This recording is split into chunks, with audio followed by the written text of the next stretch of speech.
First, I want to begin by saying that we all welcome wholeheartedly the 10-page order issued by the Ministry of Home Affairs, which puts the national song Vande Mataram first. After years, after decades, the Modi government has given the due respect that Vande Mataram deserves. According to this order, if the national song and national anthem are played or sung together, the national song, that is Vande Mataram, will be given primacy, which means it will be played first. Most importantly, everybody, and listen to me, Asaduddin Owaisi, listen to me with your ears wide open.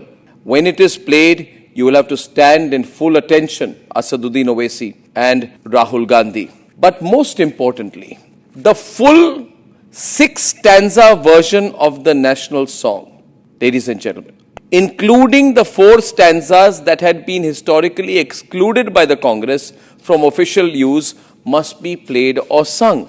Therefore, what comes back? I am happy to share that paragraph 5, therefore, with references to Ma Durga, Ma Saraswati, Goddess Lakshmi, are all brought back.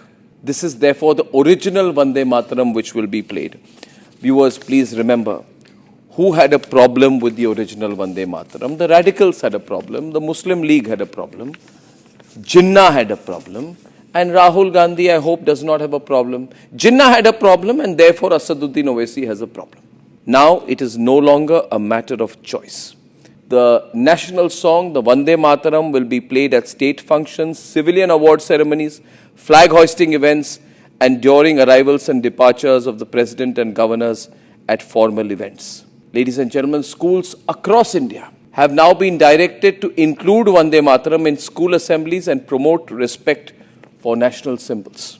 Therefore, we, in a very significant way, not a small way, are reversing all the wrongs, and all those people who do not accept Vande Mataram are people who want to take all the benefits of being an Indian citizen, but do not accept the civilizational heritage of our country. Hindu civilization, references to Hindu gods, and I'll say it clearly, are part of the great civilizational heritage of this country.